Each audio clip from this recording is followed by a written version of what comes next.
അമ്മേ പരിശുദ്ധമ്മേ ദൈവമാതാവേ അന്ന് അങ്ങ് കൃപാസനത്തിൽ പ്രത്യക്ഷപ്പെട്ട് വരാൻ പോകുന്ന മഹാദുരന്തത്തിൽ നിന്ന് രക്ഷപ്പെടാനും എല്ലാവർക്കും വേണ്ടി പ്രാർത്ഥിക്കുവാനും ആവശ്യപ്പെട്ടിട്ട് 20 വർഷം കഴിഞ്ഞ ഈ വേളയിൽ കൃപാസനത്തിലൂടെ ഞങ്ങൾക്കും ഈ ദേശത്തിനും അങ്ങ് മധ്യസ്ഥം തേടി തന്ന എല്ലാ അനുഗ്രഹങ്ങൾക്കും കൃപകൾക്കും ഞങ്ങളിപ്പോൾ ഹൃദയം നിറഞ്ഞ നന്ദി പറയുന്നു.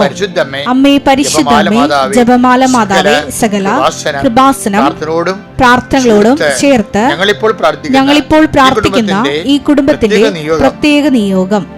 ഇന്നത്തെ നിയോഗം പറയുക.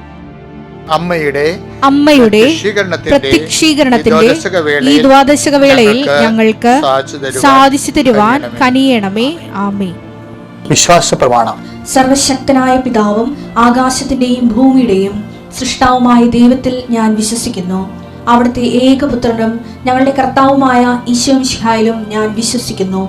ഈ പുത്രൻ പരിശുദ്ധാത്മാവിനാൽ ഗർഭസ്ഥനായി കന്യകാമറിയത്തിൽ നിന്ന് പിറന്ന് പൊന്തിയോസ് പീലാത്തോസിന്റെ കാലത്ത് പീഡകൾ സഹിച്ച് കുരിശിൽ തറയ്ക്കപ്പെട്ട് മരിച്ച് അടക്കപ്പെട്ട് പാതാളങ്ങളിൽ ഇറങ്ങി മരിച്ചവരുടെ ഇടയിൽ നിന്ന് 3-ാം നാൾ ഉയർത്ത് സ്വർഗത്തിലേക്ക് എഴുന്നള്ളി സർവശക്തിയുള്ള പിതാവായ ദൈവത്തിന്റെ വലതുഭാഗത്തിരിക്കുന്നു. അവിടെ നിന്ന് ജീവിക്കുന്നവരെയും മരിച്ചവരെയും വിധിക്കുവാൻ വരുമെന്നും ഞാൻ വിശ്വസിക്കുന്നു. പരിശുദ്ധാത്മാവിലും ഞാൻ വിശ്വസിക്കുന്നു.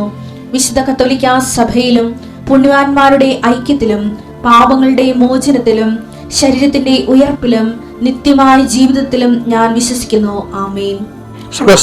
ഞങ്ങളുടെ പിതാവേ, അങ്ങയുടെ നാമം പൂജിതമാകണമേ. അങ്ങയുടെ രാജ്യം വരണമേ. അങ്ങയുടെ തിരുമനസ് സ്വർഗത്തിലെ പോലെ ഭൂമിയിലും ആകണമേ. അന്നു വേണ്ടുന്ന ആഹാരം ഇന്ന് ഞങ്ങൾക്ക് തരണമേ. ഞങ്ങളോട് തെറ്റ് ചെയ്യുന്നവരോട് ഞങ്ങൾ ക്ഷമിക്കുന്നത് പോലെ ഞങ്ങളുടെ തെറ്റുകൾ ഞങ്ങളോടും ക്ഷമിക്കണമേ. ഞങ്ങളെ പ്രലോഭനത്തിൽ ഉൾപ്പെടുത്തരുതേ, തിന്മയിൽ ഞങ്ങൾ രക്ഷിക്കണമേ. ആമേൻ. കർത്താവ് അങ്ങയുടെ കൂടെ സ്ത്രീകളിൽ അങ്ങ് അനുഗ്രഹിക്കപ്പെട്ടവളാകുന്നു. അങ്ങയുടെ ഉദരത്തിൻ ഫലമായി ഈശോ അനുഗ്രഹിക്കപ്പെട്ടവനാകുന്നു. പരിശുദ്ധ മറിയമേ, തമ്പുരാന്റെ അമ്മേ, പാപികളായ ഞങ്ങൾക്ക് വേണ്ടി ഇപ്പോഴും ഞങ്ങളുടെ മരണസമയത്തും തമ്പുരാനോട് അപേക്ഷിക്കണമേ. ആമേൻ. കർത്താവിന്റെ ഉന്നതമായ നാമത്തിന് സ്വന്തം ചെയ്യുന്നു. ഇപ്പോൾ നമ്മൾ പ്രാർത്ഥിക്കുന്നത് ഇന്നത്തെ ദിവസത്തെ ഓർത്ത് പ്രാർത്ഥിക്കുക. കർത്താവേ, നിന്റെ വിശുദ്ധ പൗരോഹിത്യത്തെ മഹത്വപ്പെടുത്തണമേ. കർത്താവേ, സഭയിലുള്ള സാന്നിധ്യം നീ പ്രകടമാക്കണമേ. കർത്താവേ, 39 വർഷം ഞാൻ അർപ്പിച്ച കൃപാനയുടെ യോഗ്യതയാണ്. കർത്താവേ, കൃപാസനം അൾത്താരെ ജീവനോടെ പ്രത്യക്ഷപ്പെട്ട പരിശുദ്ധ അമ്മയുടെ മാധ്യസ്ഥതയിലെ കർത്താവേ, കൃപാസനം അൾത്താരെ നടന്ന 10,000-കണക്കിന് ആരാധനയുടെ ഈ ശക്തിയാൽ ഈ പ്രഭാതത്തിലെ ജനുവരി 20-ാം തീയതി തിങ്കളാഴ്ചയായി ഇന്ന് അങ്ങയുടെ മക്കള് ഇന്ന് കൂടുന്ന ഈ പ്രാർത്ഥനയിലെ അനുദിന അനുഗ്രഹ പ്രാർത്ഥനയിലെ കർത്താവിൻ്റെ ശക്തി ആവശ്യിക്കട്ടെ എന്ന് പ്രാർത്ഥിക്കുന്നു. രോഗബാധിതരെയും മാനസിക സംഘർഷങ്ങളിലൂടെ കടന്നു പോകുന്നവരും, സാമ്പത്തികമായ ബാധ്യതയാകാം, കുടുംബത്തിലുള്ള ഞെരുക്കമാകാം, ഉത്തരവാദിത്തം നിർവഹിക്കാൻ കഴിയാത്ത അവസ്ഥയാകാം, മക്കളുടെ വിവാഹത്തിന് ഒത്തു വരണില്ലെന്ന് ഓർത്തുന്ന വേവലാതി കൊള്ളുന്ന മാതാപിതാക്കന്മാരെ സമർപ്പിക്കുന്നു. അവിടെ പ്രാർത്ഥന ഇന്ന് പരിശുദ്ധ സെബസ്ത്യാനോസിന്റെ പ്രാർത്ഥനയോട് ചേർത്ത് ഞാൻ വെച്ച് പ്രാർത്ഥിക്കുന്നു. ദൈവത്തിൻ്റെ കരുണ നിങ്ങൾക്ക് ആവശ്യപ്പെട്ട് വീടില്ലാത്തവരെ സമർപ്പിച്ച് പ്രാർത്ഥിക്കുന്നു. സ്ഥലമില്ലാത്തവരെ സമർപ്പിച്ച് പ്രാർത്ഥിക്കുന്നു. സമാധാനത്തോട് ജീവിക്കാൻ പറ്റാത്തവരെ സമർപ്പിച്ച് പ്രാർത്ഥിക്കുന്നു. കർത്താവേ, ഞങ്ങളുടെ സമാധാനം ക്രിസ്തുവാണല്ലോ. കർത്താവേ, നീ സമാധാനം ഇല്ലാത്ത ഹൃദയങ്ങളിൽ നീ നിറയാൻ ഇടയാക്കണം പ്രാർത്ഥിക്കുന്നു. എല്ലാത്തിനേക്കാളുപരി നീ നിറയുന്നതാണ്, നീ ഇല്ലാത്തതാണ് ഏറ്റവും വലിയ സങ്കടമെന്ന് തോന്നുന്ന രീതിയിൽ നിന്നെക്കുറിച്ചുള്ള ചിന്തകളും ഓർമ്മകളും ആഗ്രഹങ്ങളും അഭിലാഷങ്ങളും കൊണ്ട് കർത്താവേ, ഞങ്ങളുടെ അന്തരംഗങ്ങളെ നിറക്കണമെന്ന് പ്രാർത്ഥിക്കുന്നു. ദൈവത്തിൻ്റെ കരുണകളിലേക്ക് ആവശ്യിക്കട്ടെ. തൊഴിൽപരമായ തടസ്സങ്ങൾ, ഒത്തിരിപരമായ വരുമാനമില്ലാത്തവർ, മത്സ്യത്തൊഴിലാളികളെ സംബന്ധിച്ച് പ്രാർത്ഥിക്കുന്ന സഹോദരങ്ങളെ, കർഷക തൊഴിലാളികളെ സംബന്ധിച്ച് പ്രാർത്ഥിക്കുന്നു, കർഷകരെ സംബന്ധിച്ച് പ്രാർത്ഥിക്കുന്നു, അവിടെ ഉദ്യമങ്ങൾ പരാജയപ്പെട്ടിട്ടുള്ളവരുടെ വേദനയെ സംബന്ധിച്ച് പ്രാർത്ഥിക്കുന്നു. സ്ഥലങ്ങൾ വിട്ടുമാറാൻ പറ്റാത്തവരെ കർത്താവെ, ജീവിത മാർഗങ്ങൾ ഒത്തിരിയേറെ ഏലവും അതുപോലെ തന്നെ കുരുമുളകും ഒക്കെ വെറുതെ ഗോഡൗണിൽ ഇരുന്ന് വില കുറഞ്ഞുകൊണ്ടിരിക്കുന്ന അവസ്ഥകളുണ്ട്. ഈശോയെ, ചെറിയ പൊടിച്ചാളകളെല്ലാം വില കൂടി നിറച്ച് കടലുള്ളത് കാരണം അതിൻ്റെ വില കുറഞ്ഞിട്ടുണ്ട്. ഈശോയെ, അങ്ങനെ ചെയ്തുകൊണ്ടിരിക്കുന്ന തൊഴിൽ കൊണ്ട് ജീവിക്കാൻ പറ്റാത്ത വിഷമം അനുഭവിക്കുന്ന ഈ സമയത്ത് അങ്ങോട്ട് തിരുസേനയെ സമർപ്പിച്ച് പ്രാർത്ഥിക്കുകയാണ്. കർത്താവെ, കണ്ണ തോന്നണം. ആതുരാലയങ്ങളും അഗതി മന്ദിരങ്ങളിലും വേദനിക്കുന്നവർ ഓർക്കുന്നുണ്ട്. കർത്താവ്, വീട്ടിൽ തന്നെ അഗതി മന്ദിരമെങ്കിൽ ഇതിനേക്കാൾ നല്ല അഗതി മന്ദിരം ആയിരുന്നെങ്കിലെന്ന് വിചാരിച്ചുകൊണ്ട് മാതാപിതാക്കന്മാർ മക്കളെ പ്രാഗി ജീവിക്കുന്ന വീടുകളുണ്ട്. ഒരു പരിഗണനയും ഒരു സന്ധിപ്പയും ലഭിക്കാത്ത മുതിർന്നവരെ സംബന്ധിച്ച് പ്രാർത്ഥിക്കുന്ന ഈശോയെ, അവരെല്ലാം നീ സന്ധിക്കണമെന്ന് പ്രാർത്ഥിക്കുന്ന ഈശോയെ. കർത്താവ്, മനസ്സിടിഞ്ഞ് മാസങ്ങളായിട്ട് പള്ളിയിൽ പോകാൻ പറ്റാത്തവരുണ്ട് ഈശോയെ. കുർബാന കൂടിയിട്ട് ദിവസങ്ങളായിട്ടുള്ള മാസങ്ങളായിട്ടുള്ള വർഷങ്ങളായിട്ടുള്ളവരുണ്ട്. അവരെല്ലാം ഞാൻ ഈ സമയത്ത് ഓർത്ത് പ്രാർത്ഥിക്കുന്നു. കർത്താവ്, കുർബാന കൂടിയ അനുഭവം അവർക്ക് നൽകണമെന്ന് പ്രാർത്ഥിക്കുന്നു. എൻ്റെ കർത്താവ്, മക്കളുടെ യാത്രയെ സംബന്ധിച്ച് പ്രാർത്ഥിക്കുന്നു ഈശോയെ. പരീക്ഷ എഴുതുന്ന കുഞ്ഞുങ്ങളുടെ പരീക്ഷയെ സംബന്ധിച്ച് പ്രാർത്ഥിക്കുന്നു. പഠിച്ചുകൊണ്ടിരിക്കുന്ന മക്കൾ തലയിൽ കയറുന്നില്ല, ഉഴപ്പി നടക്കുന്ന മക്കളുണ്ട് ഈശോയെ. എന്നിട്ട് എന്ത് ജീവിതത്തിൽ വഴി പെശകൊണ്ടായിട്ട് ആവശ്യമില്ലാത്ത കാര്യങ്ങൾക്ക് അമിത പ്രാധാന്യം നൽകി വഞ്ചനയുടെ കുരുക്കിലും ചതിയിലും പെട്ട് ജീവിതം ഇങ്ങനെ വല്ലാത്ത രീതിയിലായിപ്പോഴുണ്ട്. കൂട്ടുകെട്ടുകളിൽ പെട്ടിട്ട് കർത്താവ്, അവിടുന്ന് രക്ഷപ്പെടാൻ പറ്റാത്ത മാർഗമായിട്ട് കർത്താവ്, പലതരത്തിലുള്ള തിന്മ പ്രവർത്തികൾക്ക് അധീനപ്പെട്ടിട്ടുള്ള എല്ലാ മക്കളുടെയും കെട്ടുകൾ, ചങ്ങലകൾ യേശു ക്രിസ്തുവിൻ്റെ നാമത്തിൽ ഇപ്പോഴഴിഞ്ഞു മാറട്ടെ എന്ന് പ്രാർത്ഥിക്കുന്നു. ദൈവത്തിൻ്റെ കരുണകളെ കൊടുക്കട്ടെ. തലയിൽ പുണ്ണുള്ളവരെ കാണിക്കുന്നു, സർവാംഗം പുണ്ണുള്ളവരെ, ശരീരത്തിൽ വ്യത്യസ്തമായ കളറുകൾ മാറി വരുന്നവരെ കാണിക്കുന്നുണ്ട്. അവരെല്ലാം കർത്താവിൻ്റെ വിശുദ്ധമായ രക്തത്താൽ നിങ്ങൾ സ്നാനം ചെയ്യപ്പെട്ടെന്ന് പ്രാർത്ഥിക്കുന്നു. എൻ്റെ കർത്താവിൻ്റെ ഉന്നതമായ നാമത്തിൽ കുടുംബപരമായ ഭാരങ്ങൾ, ജീവിത ഭാരങ്ങൾ, ഓരോ യാത്രയുണ്ടാകുന്ന പ്രയാസങ്ങൾ, യാത്രയ്ക്ക് ആവശ്യമായ അനുഗ്രഹങ്ങൾ നിങ്ങളുടെ വലത്തും ഇടത്തും വീട്ടിലും വഴിയിലും ജലത്തിലും കരയിലും മുകളിലും ഹൃദയത്തിലും കർത്താവിൻ്റെ ചൈതന്യവും സഹവാസവും സംരക്ഷണം ഉണ്ടാവട്ടെ. നിത്യം പിതാവും പുത്രനും പരിശുദ്ധ സർവേശ്വരൻ ഇന്നത്തെ മുഴുവൻ ദിവസങ്ങളെ നിങ്ങൾക്ക് ആശീർവദിച്ച് ഞങ്ങൾക്ക് പവർ ആൻഡ് ഗ്രേസ്.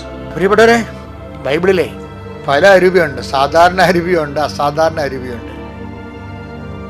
ഈ അസാധാരണ അരുവിയാണ് എപ്പോഴും ഭയങ്കര അനുസരണബിളാകുന്നത് ദൈവത്തിൻ്റെ.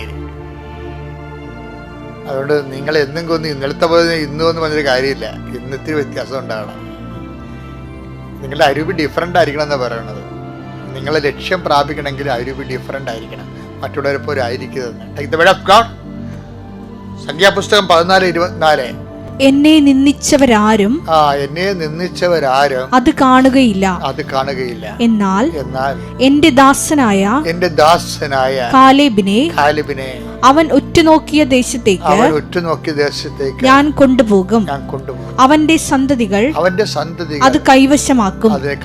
എന്തെന്നാൽ അവനെ നയിച്ച ചൈതന്യം വ്യത്യസ്തമാണ്. അവൻ എന്നെ പൂർണ്ണമായി അനുഗമിക്കുകയും ചെയ്തു. കാലേബ് എന്ന് പറഞ്ഞാൽ അറിയാമോ? ഈ നൂനിന്റെ മകൻ ജോഷുവ കുറെ പേര് സമറിയയിലേക്കും അതിനെ കാനാൻ ദേശത്തേക്ക് വിടും. എന്ന് വെച്ച് കഴിഞ്ഞാൽ ഇനി കാനാൻ ദേശത്തേക്കാണ് നമ്മൾ പ്രവേശിക്കാൻ പോണത്. അപ്പം അവിടുത്തെ ജനങ്ങളൊക്കെ എങ്ങനെ ഉണ്ട്? നമ്മളവിടെ ചെല്ലുമ്പോൾ എലി അപ്പം തിന്നണ പോലെ നമ്മളെ തിന്നു കളയുക. അപ്പോൾ പാളയത്തിലൊക്കെ ഭയങ്കര പേടിയാണ്, പാളയത്തിൽ പേടിയായി. അപ്പോൾ കുറേ ആൾക്കാർ പറഞ്ഞ്, ജോഷുവ പറഞ്ഞു, ഒരു 4-5 പേരോട് പറഞ്ഞ്, നിങ്ങൾ പോയി ഒറ്റ നോക്കിയിട്ട് വരാൻ പറയും. സ്പൈ ചെയ്യാൻ. ഒറ്റ നോക്കി കഴിഞ്ഞാൽ ഇങ്ങനെ കണ്ണുകൊണ്ട് തുറച്ച് നോക്കുക എന്നല്ല അർത്ഥം. സ്പൈ ചെയ്യാനാണ് പറയുന്നത്.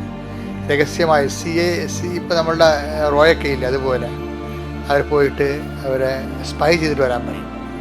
സ്പൈ ചെയ്തിട്ട് വന്നു വെച്ചുകൊണ്ടല്ലോ ഈ പോയവർ വന്നിട്ട് പിന്നെ നിൽക്കുന്നവരെ പോലും ബോധം കെടുത്തി കളഞ്ഞു.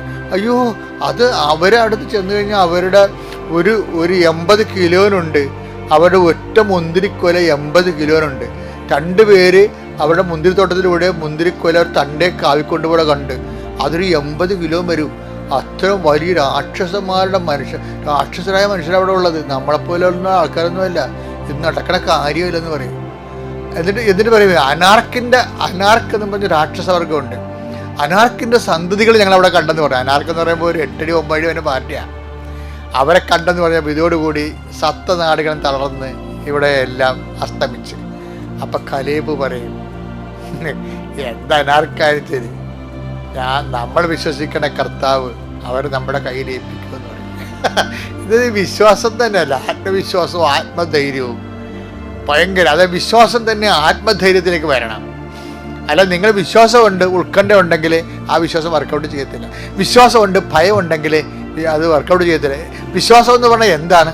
നിന്നെക്കെതിരെ തുറച്ചു നോക്കുകയും നിന്നെ കീഴ്പ്പെടുത്താൻ പോവുകയും ചെയ്യുന്ന നീ പേടിക്കുന്ന വ്യക്തികൾ, നീ പേടിക്കുന്ന സംഭവങ്ങൾ, നീ പേടിക്കുന്ന, ഇപ്പോൾ നീ ഒരു ഓഫീസിൽ കയറി പോകാൻ പോവുകയാണ്, പക്ഷേ നിനക്കറിയാം പേടിയാണ്. നീ ഒരു ബാങ്കിൽ പോവുകയാണ്, മാനേജർ നിനക്ക് പേടിയാണ്. നീ ഒരു ഇൻ്റർവ്യൂവിന് പോവുകയാണ്, ഇൻ്റർവ്യൂ ചെയ്യുന്ന ആളെ നിനക്ക് പേടിയാണ്. അപ്പോൾ അവരുടെ സ്വന്തം ആളുകൾ തളർന്ന് ഇൻ്റർവ്യൂവിന് ചെല്ലുമ്പോൾ തന്നെ വെള്ളം മേടിച്ച് കുടിക്കുന്നു, ഒരു കുറേ കഴിയാൻ. പക്ഷേ കലേവ് എന്താ പറയണത്? ഏതാരായാലും എൻ്റെ കർത്താവാണ് അവൻ അവിടെ എത്തിയിരിക്കണത്, അവനെ നമുക്ക് ഏൽപ്പിച്ചു തരുമെന്ന്. എന്തൊരു വിശ്വാസം! അതാണ് the spirit led by Caleb. Different.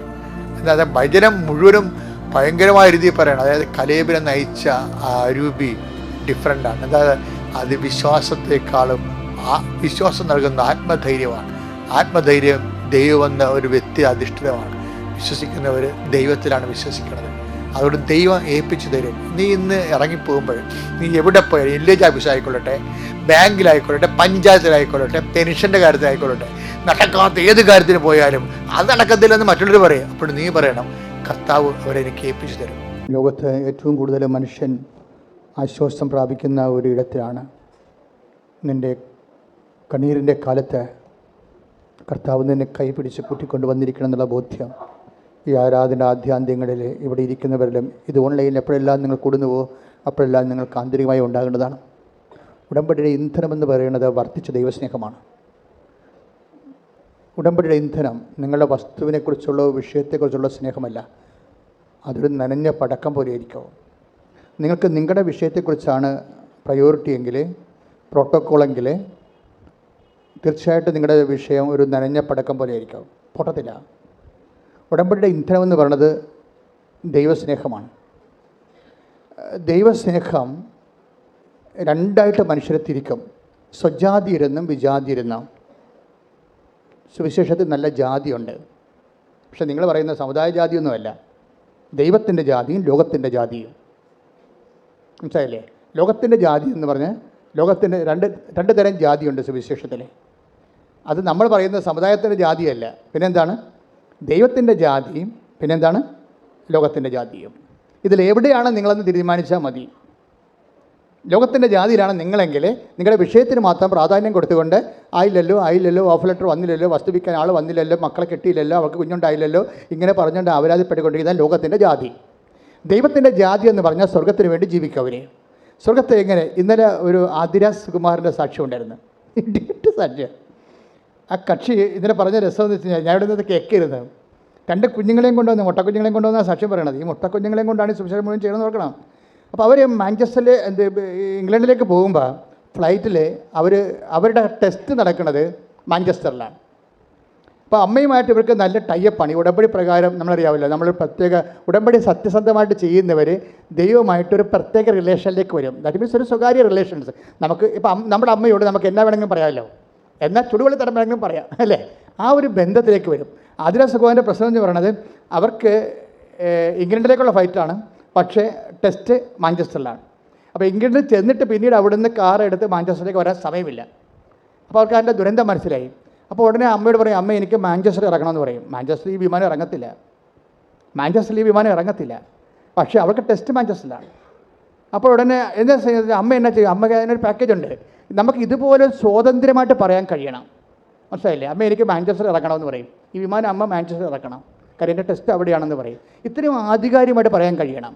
അതാണ് വിശ്വാസം എന്ന് പറയുന്നത്. അവിടെ റീസൺ വർക്ക് ചെയ്യത്തില്ല. ഈ ചാർട്ടേഡ് ഫ്ലൈറ്റല്ലേ, ഇത് അങ്ങോട്ട് പോകണമല്ലേ, പിന്നെ എങ്ങനെയാണ് ഇതിൻ്റെ ഇടക്കിറക്കണം, എന്ത് നോൺസെൻസ് ആണ്, ഇവർക്ക് വിവരമില്ലേ, ബുദ്ധിയില്ലേ, ഇത് വിദ്യാഭ്യാസം ഉണ്ടായിട്ട് എന്ത് പ്രയോജനം എന്നൊക്കെ ആയിരിക്കും വിദ്യാന്മാർ ചോദിക്കുന്നത്. ഇതിൻ്റെ അകത്തൊരു റീസണുണ്ട്. അതെന്താണ്? ഒരു ഹാർട്ട് ഫെൽറ്റ് റീസണാണ്, നോട്ട് ഇൻ്റലക്ച്വൽ ബുദ്ധി ഫെൽറ്റ് ആയിട്ടൊരു റീസൺ അല്ല. ഒരു ഹൃദയവും തമ്മിൽ അറിയുന്ന ഒരു റീസണാണ്. അതുകൊണ്ട് അമ്മ എനിക്ക് മാഞ്ചസ്റ്റർ ഇറക്കണമെന്ന് പറയും. ഉടനെ അമ്മ എന്നാ ചെയ്യുമെന്ന് അറിയാമോ? പെട്ടെന്ന് ഈ അവിടെ എയർ ഹോസ്റ്റസ് വിളമ്പി കൊടുത്ത ഭക്ഷണം കഴിച്ചപ്പോൾ ഇവർക്ക് ഡയറിയായി, വയറ്റ് ക്ഷീണമായി. ഉടനെ ഇയാൾ ബോധം കെട്ട് വീണ് ഫ്ലൈറ്റിൽ. അപ്പോൾ ഉടനെ എയർ ഹോസ്റ്റസ് എല്ലാം ഇവരെ കൊണ്ട് വിളിച്ച് അതിനകത്ത് ഡോക്ടർമാരെ വിളിച്ച് ട്രീറ്റ് ചെയ്ത് വിമാനം മാഞ്ചസ്റ്ററിൽ ഇറക്കി. സാക്ഷ്യത്തിൻ്റെ റേഞ്ച് പോണ കണ്ടില്ലേ? സാക്ഷ്യം ആരാണ് കൊയ്യുന്നതെന്ന് ചോദിച്ചു കഴിഞ്ഞാൽ ഈ ആതിര സുകുമാരൻ ആരാണ്? Not a Christian. ആരാണ് വിജാതിയൻ, ആരാണ് സ്വജാതിയൻ നമുക്കറിയത്തില്ല. ആർക്കാണ് മുതൽ മുടക്കാൻ കഴിയുന്നത്? ഈ വിജാതീയ സ്വജാതീയ പക്ഷങ്ങൾ ക്രിസ്തു ഉണ്ടാക്കിയതാണ്. ആരാണ് വിജാതിയരെന്ന് ആരാണ് സ്വജാതിയരെന്ന് ക്രിസ്തു പറയുന്നുണ്ട്.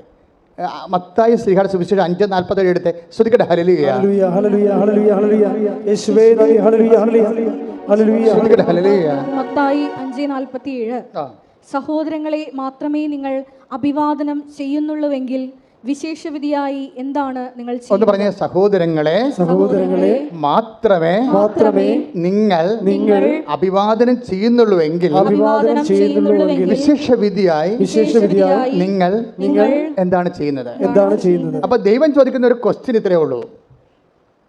എനിക്ക് വിശന്നു, നിങ്ങൾക്ക് ഭക്ഷണം തന്നു, ഞാൻ രോഗിയായിരുന്നു, നിങ്ങൾ എന്നെ സന്ദർശിച്ചു എന്നൊക്കെ പറയുന്ന ഒരു ഫണ്ടമെൻ്റൽ അൾട്ടിമേറ്റ് അന്ത്യവിധി ചോദ്യങ്ങളുണ്ട്. ആ ചോദ്യങ്ങളുടെ എല്ലാം ബേസ്ഡായിട്ടൊരു മദർ ക്വസ്റ്റ്യൻ ഉണ്ട്. ആ മദർ ക്വസ്റ്റ്യൻ എന്താണ്?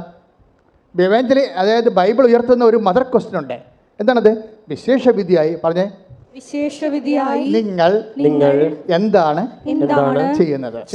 എപ്പോഴും ഇൻട്രോസ്പെക്ട് ചെയ്യേണ്ട ഒരു സാധനമാണ്. നമ്മുടെ ഉള്ളിൽ ചോദിക്കേണ്ടത് മറ്റ് വിശേഷവിധിയായി നിങ്ങൾ എന്താണ് ചെയ്യുന്നത്? ഉടമ്പടിയുടെ ഒരു വിഷയം അതായി. ഈ ആന്ധ്രാസുകുമാർ എന്താണ് ചെയ്തത്? വിശേഷവിധിയായി മാഞ്ചസ്റ്ററിൽ ഇറങ്ങിയിട്ട് ഇംഗ്ലീഷ് പത്രം ബ്രിട്ടീഷുകാർക്ക് കൊടുത്ത് അപ്പോൾ തന്നെ അവരോട് കൃപാസന അമ്മയെക്കുറിച്ച് സംസാരിച്ചു. പോരെ? എങ്ങനെയാണ് പരിപാടി? ഇന്ത്യക്കാരത്തെയാണ്, മനസ്സിലായില്ലേ? ഇവർ മാഞ്ചസ്റ്റർ വിമാനത്താവളത്തിൽ ഇറങ്ങിയിട്ട് ആദ്യം പരിപാടി എന്ന് അറിയാമോ? ഇംഗ്ലീഷ് പത്രവും മലയാളം പത്രവും ബാഗിലുണ്ട്. അത് മാഞ്ചസ്റ്ററിൽ ഇറങ്ങിയതിന് ശേഷം അവിടെ കണ്ട ബ്രിട്ടീഷുകാരോട് കൃപാസന ഇംഗ്ലീഷ് പത്രം കൊടുത്തിട്ട് കൃപാസന അമ്മയെക്കുറിച്ച് സംസാരിച്ചു. അതാണ് അമ്മയും മകളും തമ്മിലുള്ള ബന്ധം, പ്രേക്ഷിത ബന്ധമാണ്. ശ്രദ്ധിക്കട്ടെ. ഹല്ലേലൂയ.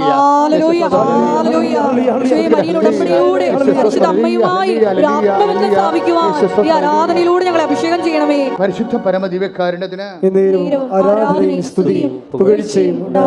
പരിശുദ്ധ പരമദിവ്യകാരുണ്യത്തിന് നമ്മൾ ഇതിനോട് ചേർത്ത് വെക്കേണ്ട വചനമാണ്. അതായത് അതിൻ്റെ താഴെ തന്നെ പറഞ്ഞിട്ടുണ്ട്, ഇപ്പം വിശേഷവിധിയായി നിങ്ങൾ എന്താണ് ചെയ്യുന്നത് എന്ന് ചോദിച്ചിട്ട് എന്നാ പറയണത്? വിജാതീയരും അങ്ങനെ തന്നെ. Take the word of God. വിജാതീയരും അത് തന്നെ ചെയ്യുന്നില്ലേ? അതാണ് പ്രശ്നം. അപ്പോൾ ആരാണ് വിജാതീയര്? അതായത് വിശേഷവിധിയായി ആരെല്ലാം ചെയ്യുന്നില്ല അവരെല്ലാം വിജാതീയരാണ്. ബൈബിളിൻ്റെ ഒരു ലെവൽ കണ്ടില്ലേ? വിശേഷവിധിയായി ആരെല്ലാം ചെയ്യുന്നില്ല, പ്രത്യേകിച്ച് നിങ്ങളെ ദൈവത്തെ സ്നേഹിക്കാൻ ആരെല്ലാം കമ്മിറ്റഡ് അല്ല, അവരെല്ലാം ബ്രാൻഡഡ് ജെൻഡേഴ്സ്.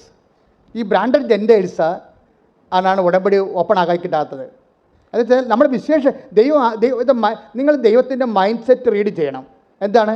നമ്മൾ വിശേഷവിധിയായി ചെയ്യുന്നവരെന്താ ചെയ്യണത്? അവരേക്കാൾ ഉപരി ദൈവത്തെ സ്നേഹിക്കുന്നു. അത് ഞാൻ പറഞ്ഞില്ലേ, സ്നേഹമാണ്, ദൈവസ്നേഹമാണ് ഉടമ്പടിയുടെ ഇന്ധനം. ദൈവസ്നേഹത്തിനെതിരെ നിൽക്കുന്ന വചനം എന്താണ്? ഭയമാണ്. സ്നേഹത്തിൽ ഭയത്തിന് സ്ഥാനമില്ല. ശ്രദ്ധിക്കട്ടെ. ഹല്ലേലൂയ ഹല്ലേലൂയ ഹല്ലേലൂയ ഹല്ലേലൂയ യേശുവേ നന്ദി. ഹല്ലേലൂയ ഹല്ലേലൂയ ഹല്ലേലൂയ ഹല്ലേലൂയ ഹല്ലേലൂയ യേശുവേ നന്ദി. ഹല്ലേലൂയ ഹല്ലേലൂയ. 1 യോഹന്നാൻ 4:18 1 യോഹന്നാൻ 4:18 വായിച്ചോളൂ. സ്നേഹത്തിൽ ഭയത്തിന് ഇടമില്ല. Praise the Lord. സ്നേഹത്തിലെ ഭയത്തിന് ഇടമില്ല. ഇപ്പം ആതിരസുമാൻ്റെ ഹൃദയത്തിൽ ഭയമില്ല. ഇപ്പോൾ ബ്രിട്ടീഷുകാരല്ലേ, ഞാനിങ്ങനെ എൻ്റെ ഇംഗ്ലീഷിൽ സംസാരിച്ചവർക്ക് മനസ്സിലാകുമോ? അവർ റിജക്റ്റ് ചെയ്താൽ എന്ത് ചെയ്യും? ഭയം ഉണ്ടാകാം. പക്ഷേ അമ്മയോടുള്ള സ്നേഹം കൊണ്ട്, കാരണം എന്താണ്? ഭയമില്ല. ഈ ഭയമില്ലാത്ത നിങ്ങൾക്ക് പലപ്പോഴും അബദ്ധം പറ്റിയിരിക്കുന്നത്, നിങ്ങളുടെ സ്നേഹത്തിലൊക്കെ ഭയമുണ്ട്. ഭയമുണ്ടെങ്കിൽ എന്താ പ്രശ്നം? ഇന്നിപ്പോൾ അച്ഛൻ വായിച്ച പോലെ ഇരിക്കും. അച്ഛൻ എന്താ വായിച്ചത്? ആ ഒരു താലന്ത് കൊടുത്തവൻ എന്നാ ചെയ്തത്? കൊണ്ടുപോയി കുടിച്ചിട്ട്. Take the word of God. ശ്രദ്ധിക്കട്ടെ. ഹല്ലേലൂയ. എന്തുകൊണ്ടാണ് അവൻ കുടിച്ചിട്ടിരിക്കണം എന്ന് നോക്കിക്കേ. ശ്രദ്ധിക്കട്ടെ. ഹല്ലേലൂയ ഹല്ലേലൂയ ഹല്ലേലൂയ ഹല്ലേലൂയ യേശുവേ സ്തുതി. Hallelujah hallelujah. പരമദിവ്യകാരുണ്യത്തിന് ആരാധനയും സ്തുതിയും പുകഴ്ചയും ഉണ്ടായിരിക്കട്ടെ. പരിശുദ്ധ പരമദിവ്യകാരുണ്യത്തിന് ആരാധനയും സ്തുതിയും പുകഴ്ചയും ഉണ്ടായിരിക്കട്ടെ. വായിച്ചോളൂ. മത്തായി 25, 24, 25 തിരുവചനങ്ങൾ. മത്തായി 25, 24 വായിച്ചോളൂ. ഒരു താലന്ത് കിട്ടിയവൻ വന്നു പറഞ്ഞു. ഇത് പറഞ്ഞേ, ഒരു താലന്ത് കിട്ടിയവൻ വന്ന് പറഞ്ഞു, ഒരു താലന്ത് കിട്ടിയവൻ വന്ന് പറഞ്ഞു, യജമാനനെ നീ വിതയ്ക്കാത്തിടത്ത് നിന്ന് കൊയ്യുകയും വിതറാത്തിടത്ത് നിന്ന് ശേഖരിക്കുകയും ചെയ്യുന്ന കഠിന ഹൃദയനാണെന്ന് ഞാൻ മനസ്സിലാക്കി. അതിനാൽ ഞാൻ ഭയപ്പെട്ട് ഞാൻ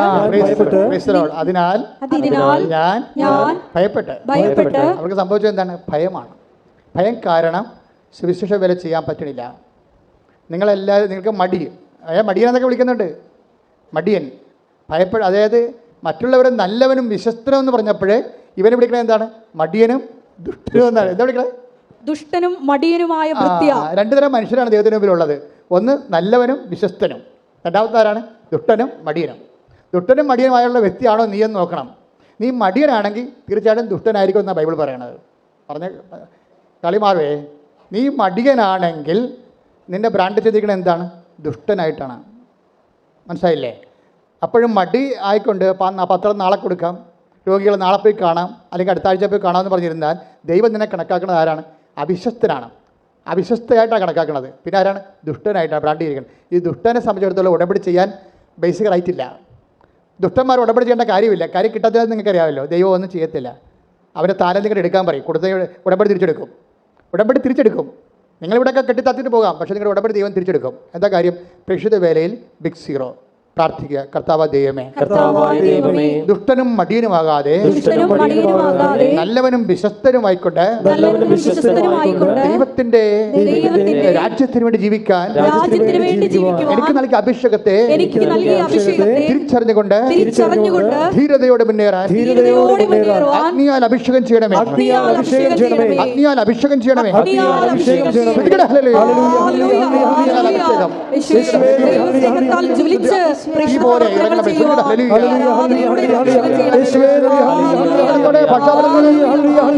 പരിശുദ്ധ പരമദിവ്യകാരുണ്യത്തിന് ആരാധനയും സ്തുതിയും പുകഴ്ചയും. പരിശുദ്ധ പരമദിവ്യകാരുണ്യത്തിന് ആരാധനയും സ്തുതിയും പുകഴ്ചയും ഉണ്ടായിരിക്കട്ടെ. അപ്പൊ ദൈവസ്നേഹത്തോടെ കൽപ്പിക്കപ്പെട്ടതിനേക്കാൾ കൂടുതൽ വിശേഷവിധിയായി ചെയ്യുന്നവരാണ് ഉടമ്പടി ക്രാക്കാക്കുന്നവർ, ഉടമ്പടി ഫയറാക്കുന്നവർ.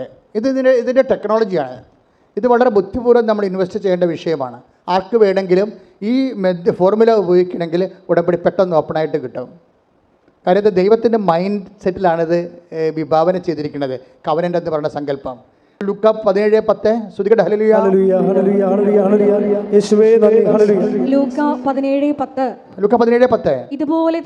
ഇതുപോലെ തന്നെ നിങ്ങളും കൽപ്പിക്കപ്പെട്ടവയെല്ലാം ചെയ്തതിന് ശേഷം ഞങ്ങൾ പ്രയോജനമില്ലാത്ത ദാസന്മാരാണ് കടമ നിർവഹിച്ചതേയുള്ളൂ എന്ന് പറയുവിൻ. കണ്ടില്ലേ? ഇതിലെല്ലാം വെളിവാകണ ദൈവത്തിൻ്റെ ഗൂഢത, മനസ്സിൻ്റെ ഒരു ഒക്കൾട്ട് വേടുകളാണിതെല്ലാം. വെച്ച് കഴിഞ്ഞാൽ ഗൂഢസത്യങ്ങളുള്ളതാണ്. അല്ലാതെ കൽപ്പിക്കപ്പെട്ടത് മാത്രമാണ് ചെയ്താൽ അതിനകത്ത് പ്രത്യേകിച്ച് മാഹാത്മ്യമൊന്നുമില്ല. അപ്പം നിങ്ങൾ കല്യാണം കഴിക്കുന്നു, നിങ്ങൾക്ക് മക്കളുണ്ടാകുന്നു, മക്കളെ നിങ്ങളെ പഠിപ്പിക്കുന്നു, അവർക്ക് വേണ്ടി നിങ്ങൾ ഉറക്കം നിൽക്കുന്നു, 12 മണി വരെ അവരുടെ കൂടെ ഇരുന്ന് അവരെ പഠിപ്പിക്കുന്നു, രാവിലെ അവരെ കുഞ്ഞുങ്ങളെ കുളിപ്പിക്കുന്നു, വണ്ടിയെ കൊണ്ട് ആക്കുന്നു, തിരിച്ചു കൊണ്ടുവരുന്നവരെ അവർക്ക് വേണ്ടി പ്രാർത്ഥിക്കുന്നു. ഇതെല്ലാം ചെയ്തുകൊണ്ട് ഒരു ഗുണവും ഇല്ലെന്നാണ് പറയണത്. എന്താ കാര്യം? ഇതെല്ലാം കൽപ്പിക്കപ്പെട്ടതാണ്. നിങ്ങളുടെ നിലനിൽപ്പിന് വേണ്ടി, കുടുംബത്തിൻ്റെ നിലനിൽപ്പിന് വേണ്ടി കാട്ടിക്കൂട്ടുന്ന സ്വാഭാവികമായ മനുഷ്യപ്രവൃത്തിയാണ്. കൽപ്പിക്കപ്പെട്ടതെല്ലാം ചെയ്തതിന് ശേഷം ഇതെല്ലാം കൽപ്പിക്കപ്പെട്ടവർ അമ്മയെന്ന രീതിയിൽ, അപ്പനെന്ന രീതിയിൽ കൽപ്പിക്കപ്പെട്ട കാര്യങ്ങളാണ്. കൽപ്പിക്കപ്പെട്ട ആ നോർമലായിട്ടുള്ള കാര്യങ്ങൾ ചെയ്താൽ ഉടമ്പടി വർക്കൗട്ട് ചെയ്യത്തില്ല. നിങ്ങൾ ചോദിക്കും, ഞാൻ ഭർത്താവിനെ നോക്കണില്ലേ, എൻ്റെ കടമയല്ലേ അത്? ശരിയാണ്, കൽപ്പിക്കപ്പെട്ടതാണത്. എൻ്റെ ഭർത്താവിനെ കിടപ്പ് രോഗിയല്ലേ, അപ്പോൾ ഞാൻ നോക്കുന്നില്ലേ? ഞാൻ തന്നെ വേലയെടുത്ത് കൊണ്ടുവന്ന് ഭർത്താവിന് ഭക്ഷണം കൊടുക്കണില്ലേ, മരുന്നിന് കൊടുക്കണില്ലേ, എല്ലാം ഞാൻ ചെയ്യണില്ലേ? നിങ്ങൾക്ക് ബാർഗെയിൻ ചെയ്യാൻ പറ്റത്തില്ല. കാര്യം ഇതെല്ലാം കൽപ്പിക്കപ്പെട്ടതാണ്. ഇതെല്ലാം ക്രിസ്തുവിൻ്റെ പേരിലാണ് നിങ്ങൾ ചെയ്യണമെങ്കിൽ റീഫണ്ട് ചെയ്യും. വേറെ നിങ്ങൾ ആ ഭർത്താവ് എഴുന്നേറ്റ് വന്നിട്ട് നിങ്ങളുടെ വീട്ടിൽ ജോലി ചെയ്യാം, നിങ്ങൾക്ക് കുറച്ചുകൂടി ആശ്വാസം ഉണ്ടാകുമെന്ന് പറഞ്ഞാൽ അത് നിങ്ങളുടെ പേരിലായിപ്പോവും. മനസ്സിലായില്ലേ? അതായത് ബ്ലെസ്സിങ് ആൻഡ് ഗ്രേസ് വ്യത്യാസമുണ്ട്. ഗ്രേസ് എന്ന് പറയുന്നത് ക്രിസ്തുവിൽ നിന്നുണ്ടായതാണ്. നിങ്ങൾക്കറിയാമല്ലോ ഗ്രേസിൻ്റെ കാര്യം. അനുഗ്രഹം ദൈവം ആദ്യം മനുഷ്യനെ സൃഷ്ടിച്ചപ്പോൾ തന്നെ ഉണ്ടായതാണ് അനുഗ്രഹം. അതിനുവേണ്ടി എക്സ്ട്രാ ആയിട്ട് ആരും വർക്ക് ചെയ്യേണ്ട കാര്യമില്ല. അത് ആർക്കും കിട്ടും, നിരീശ്വരവാദിക്കും അനുഗ്രഹം കിട്ടും. അവൻ ജനിച്ചു പോയില്ലേ, അപ്പോൾ ജനിച്ചപ്പോൾ ദൈവം അതിൻ്റെ ഉത്തരവാദിത്വം ഏറ്റെടുത്തുകൊണ്ട് അവന് ബുദ്ധി കൊടുത്തിട്ടുണ്ട്, കഴിവ് കൊടുത്തിട്ടുണ്ട്, എല്ലാ കഴിവും കൊടുത്തിട്ടുണ്ട്, ഒരു കുഴപ്പമില്ല. പക്ഷേ കൃപ എന്ന് പറയണത് വേറെയാണ്. കൃപ എന്ന് പറയുന്നത് പവർ ഓഫ് ഗോഡാണ്. അത് ക്രിസ്തു വഴി ഉണ്ടായതാണ്. അതെപ്പോഴും നാം മനസ്സിലാക്കണം. കാരണം ക്രിസ്തു വഴി എങ്ങനെയാണ് ഉണ്ടായത്? ക്രിസ്തു വഴി ഉണ്ടായെന്ന് പറഞ്ഞാൽ എന്താണ്? ലൂക്ക 1:16 തന്നെയാണ്.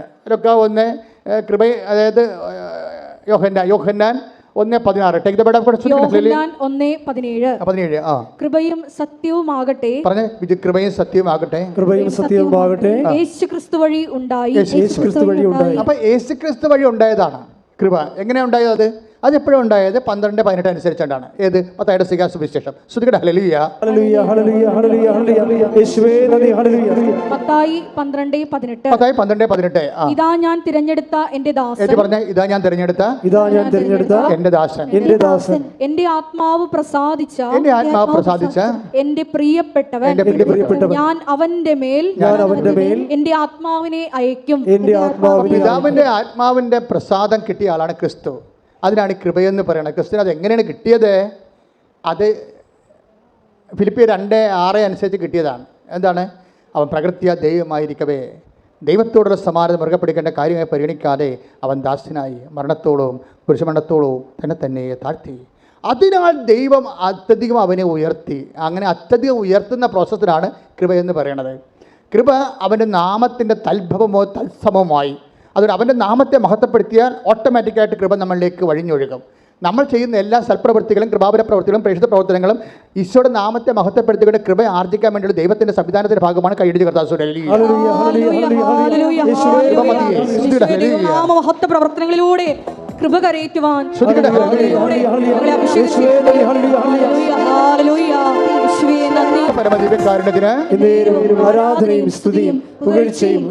ഇനി ആതിര സുകുമാരനിലേക്ക് വീണ്ടും വരുമ്പോഴേ എന്താ സംഭവിക്കണത്? അവൾക്ക് കിട്ടിയ കൃപ അതെന്ത് ചെയ്താണ്? കൃപ നമുക്ക് കിട്ടിക്കഴിഞ്ഞാൽ എന്താ ചെയ്യേണ്ടത്? കൃപ കൈമാറ്റത്തിനുള്ളതാണ്. കൃപ കൈമാറ്റത്തിനാണ്. അവൾ മാഞ്ചസ്റ്ററിൽ ഇറങ്ങിയിട്ട് അവൾക്ക് ഡയറിയാണ്, അവളെ ട്രിപ്പിട്ടതാണ്. ട്രിപ്പിട്ട് കഴിഞ്ഞ ശേഷം അവൾക്ക് ബോധം വന്ന് മാതാവ് അവളെ തൊട്ട് വയറെ തൊട്ട് സുഖപ്പെടുത്തി കഴിഞ്ഞപ്പോൾ ആദ്യം ചെയ്യണത് എന്താണ്? ഇംഗ്ലീഷ് പത്രം എടുത്തിട്ട് ബ്രിട്ടീഷുകാർക്ക് കൊടുക്കുന്നു. എന്താണ്? കൃപ കൈമാറ്റത്തിനുള്ളതാണ്. Take the word of God. 2 കൊരിന്ത്യർ 14:15. ശ്രുതിക്കട്ടെ ഹല്ലേലൂയ. 2 കൊരിന്ത്യർ 14:15. ശ്രുതിക്കട്ടെ ഹല്ലേലൂയ.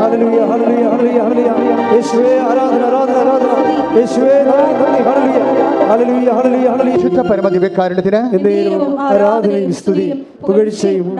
കൊരിന്ത്യർ 4:15. അങ്ങനെ കൂടുതൽ കൂടുതൽ ആളുകളിൽ കൃപ സമൃദ്ധമാകുന്നത് വഴി പറഞ്ഞേ. അങ്ങനെ കൂടുതൽ കൂടുതൽ ആളുകളിൽ കൃപ സമൃദ്ധം ആകുന്നത് വഴി ദൈവമഹത്വത്തിന് കൂടുതൽ കൃതജ്ഞത അർപ്പിക്കപ്പെടുന്നു. ഇതൊരു പ്രോസസ്സാണ്. കൃപ പരക്കുകയാണ്, ലോകം മുഴുവൻ പരക്കുകയാണ്. അതെങ്ങനെയാണ്? കൂടുതൽ ആളുകളിലേക്ക് കൃപ സ്വീകരിച്ചവരെ കൃപ കൈമാറുകയാണ് ചെയ്യണത്. കൃപ സ്വീകരിച്ചവർ കൃപ കൈമാറുകയാണ് ചെയ്യണമെന്ന് പറയുമ്പോൾ 2 കൊരിന്ത്യർ 4:15. കൃപ സ്വീകരിച്ചവർ, നിങ്ങളെല്ലാവരും ഉടമ്പടിയിലൂടെ എന്താ ചെയ്യണത്? എന്താ സ്വീകരിക്കണത്? കൃപയാണ് സ്വീകരിക്കണത്. അല്ലാതെ മാളെ കെട്ടിച്ച് കൊച്ചുണ്ടായി വീട് കിട്ടുമെന്നൊക്കെ പറയരുത്. അതൊക്കെ ഇതിൻ്റെ കൃപയുടെ ഇഫക്റ്റായിട്ട് ബ്ലെസ്സിങ്സ് ആൻഡ് ഫിസിക്കൽ ഫേവേഴ്സാണ്.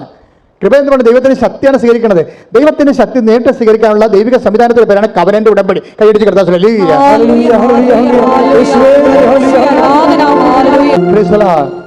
ഇതിനോട് ചേർത്ത് വെക്കാവുന്ന പഠിക്കേണ്ട വചനമാണ് റോമ 15:16. Take the bed of Roma 15:16. ശ്രുതിക്കട്ടെ ഹല്ലേലൂയ. റോമ 15:16. ദൈവത്തിന്റെ കൃപ എന്നെ വിജാതിയർക്ക് വേണ്ടി യേശുക്രിസ്തുവിന്റെ ശുശ്രൂഷകനാക്കിയിരിക്കുകയാണല്ലോ. അപ്പൊ കൃപ എന്താ ചെയ്യണത്? പൗലോസ് അപ്പോസ്തലൻ പറയുന്ന കാര്യമാണിത്. അതായത് ദൈവത്തിന്റെ കൃപ എനിക്ക് ലഭിച്ചിരിക്കുന്നത് എന്തിനാണ്? വിജാതിയർക്ക് വേണ്ടി. ദൈവത്തിന്റെ കൃപ എന്നെ വിജാതിയർക്ക് വേണ്ടി യേശുക്രിസ്തുവിന്റെ ശുശ്രൂഷകനാക്കിയിരിക്കുകയാണല്ലോ. ഉടമ്പടി ചെയ്യണത് ഇതാണ്. എന്താണ്? വിജാതിയർക്ക് വേണ്ടി. വിജാതിർ എന്ന് പറയുന്നത് എന്താണ്? സമുദായത്തിന്റെ ജാതിയല്ല, മറിച്ച് വിശേഷ വിധിയായി ചെയ്യുന്നത്. കൽപ്പിക്കപ്പെട്ടതിന് ശേഷം അതിനേക്കാൾ ഉപരി ചെയ്യുന്ന ആൾക്കാരാണ് സ്വജാതികൾ എന്ന് പറയുന്നത്. സ്വർഗത്തിന്റെ ജാതികൾ. സ്വജാതികൾ എന്ന് പറഞ്ഞാൽ ആരാണ്? സമുദായത്തിൻ്റെ ജാതിയല്ല, സ്വർഗത്തിൻ്റെ ജാതികളെ.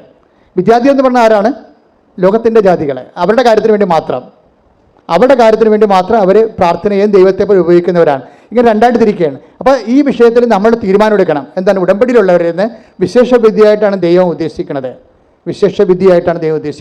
അപ്പോൾ അതിന് എപ്പോഴും നമ്മൾ പ്രാർത്ഥിക്കണം, കർത്താവേ നീ തന്ന കൃപ കൈമാറ്റത്തിനാണ്, അത് വിശേഷ വിധിയായി ജനങ്ങളിലേക്ക് നിന്നെ കൈമാറാൻ എന്നെ സഹായിക്കണമേ. പ്രാർത്ഥിച്ചേ. കർത്താവേ നീ തന്ന കൃപ വിശേഷ കൈമാറ്റത്തിനാണ്, അത് വിശേഷവിധിയായി വിശേഷവിധിയായി മറ്റവരെക്കാൾ ഉപരി മറ്റുള്ളവരെക്കാൾ ഉപരി കൃപയുടെ ബലങ്ങൾ പ്രവർത്തിച്ചുകൊണ്ട് കൃപയുടെ ഫലങ്ങൾ പ്രവർത്തിച്ചുകൊണ്ട് ധൈര്യത്തോടെ സുവിശേഷത്തിന് ക്രിസ്തുവിന് സാക്ഷ്യമാകാൻ എന്നെ സഹായിക്കണമേ. അപ്പോൾ നിങ്ങൾ വിഷയത്തിലേക്ക് തിരിച്ചു വരണം. എന്താ കാര്യം? അതായത് ജ്ഞാനസ്നാനപ്പെടാതെ തന്നെ ഒരാൾക്ക് ക്രിസ്തുവിൻ്റെ സന്ദേശം സ്വീകരിക്കാൻ പറ്റും. അതല്ല ഇപ്പോൾ നമ്മൾ ഉടമ്പടിയിലൂടെ കാണുന്നത്. അതിൽ ഞാൻ ആദ്യം ഉടമ്പടി ചെയ്തപ്പോൾ തന്നെ ഈശോ പറഞ്ഞു, this is not converting anybody. ഇതൊന്നും മതപരിവർത്തനത്തിനുള്ളതല്ല, മറിച്ച് എന്താണ്, മനുഷ്യനെ സാന്ത്വനപ്പെടുത്താനും സഹായിക്കാനും ഉള്ളതാണ്. ആരെല്ലാം വേദനപ്പെട്ട് വരുന്നുവോ അവന് ക്രിസ്തുവിൽ പരിഹാരമുണ്ടെന്ന് പറയുന്ന സുവിശേഷം നിന്നോട് ആവശ്യപ്പെടുന്നത് എന്താണ്? വിശേഷവിധിയായി. നീ ഇന്നലെ ജീവിച്ച പോലെ നിൻ്റെ വയറ് നിൻ്റെ വായെന്ന് പറഞ്ഞ് ജീവിക്കരുത്, മറിച്ച് മറ്റുള്ളവരെ കൂടി കരുതണം. മറ്റുള്ളവരെ കരുതി ജീവിച്ചാൽ ആ ഉടമ്പടി എപ്പോഴും തീയാകണതും വേഗണതും അങ്ങനെയാണ്, മറ്റുള്ളവരെ കരുതി ജീവിക്കാൻ. അപ്പം നിനക്ക് ഈ അനുഗ്രഹം തന്നാൽ എന്ത് പ്രയോജനമെന്ന് ദൈവം ചിന്തിച്ചാൽ, ദൈവത്തിന് മാർക്കില്ല എന്നുണ്ടെങ്കിൽ നിന്നെ ദൈവം വിജാതിയായിട്ട് കാണും. ചിലപ്പോൾ നീ കത്തോലിക്കയായിരിക്കും, പക്ഷേ ദൈവത്തിൻ്റെ മുമ്പിൽ നീ വിജാതിയാണ്. അവിടെ പ്രശ്നം. ഒരു കത്തോലിക്കയും ക്രിസ്ത്യാനിയും ജീവിതത്തിൽ വിജാതിയരായിട്ട് മാറാൻ സാധ്യതയുണ്ട്. നിങ്ങൾ പറയുന്ന വിജാതിയർ സ്വജാതികളായിട്ട് മാറാനും സാധ്യതയുണ്ട്. കാര്യം എന്താണ്? കയ്യിരിപ്പ് പോലെ ഇരിക്കും കാര്യങ്ങൾ.